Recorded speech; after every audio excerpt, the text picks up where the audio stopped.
बांगलादेशात हिंदूंना केलं जात आहे टार्गेट। शेख हसीना यांच्या मुलाचा आरोप तर मंदिरांची जाळपोळ। परराष्ट्र मंत्री एस जयशंकर यांचं राज्यसभेत निवेदन।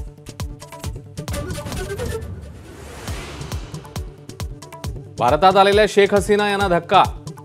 अमेरिकेने केला विजा रद्द तर इंग्लंडकडूनही राजाश्रय मिळणार नसल्याचे संकेत। हसीना युरोपला जाण्याची शक्यता। विधानसभेच्या मोर्चे बांधणीसाठी उद्धव ठाकरे दिल्लीत।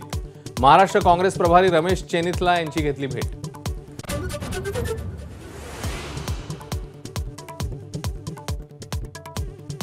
मनोज जरांगेंकडून विधानसभा निवडणूक लढवण्याचे संकेत। 14 ते 20 ऑगस्ट दरम्यान सर्व 288 मतदारसंघांचा आढावा। 29 ऑगस्टला अंतिम निर्णय। भुजबळांची फूस आहे म्हणणाऱ्या जरांगेंवर लक्ष्मण हाकेंचा पलटवार। जरांगेंना शरद पवार आणि शिंदेंची फूस। एबीपी माझाच्या कार्यक्रमात लक्ष्मण हाकेंचा आरोप।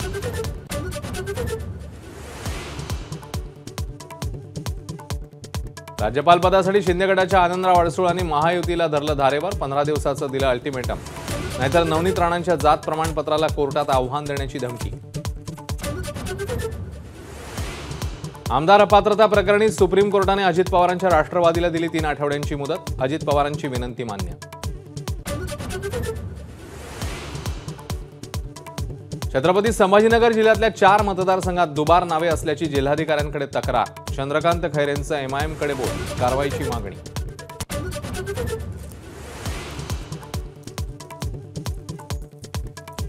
पुण्याचे जिल्हाधिकारी सुहास दिवसे पूजा खेडकरवर अब्रू नुकसानीचा दावा दाखल करणार।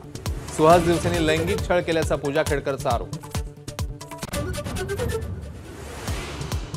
भारताच्या नीरज चोप्राची केवळ एकाच प्रयत्नात पॅरिस ऑलिम्पिकच्या अंतिम फेरीत धडक। पात्रता फेरीत पहिल्याच प्रयत्नात नीरज चोप्राची 89.34 मीटर्सवर भालाफेक।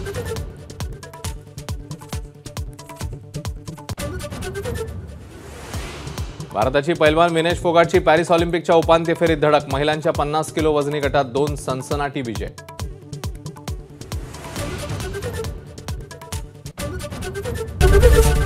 एबीपी माझा, उघडा डोळे बघा नीट।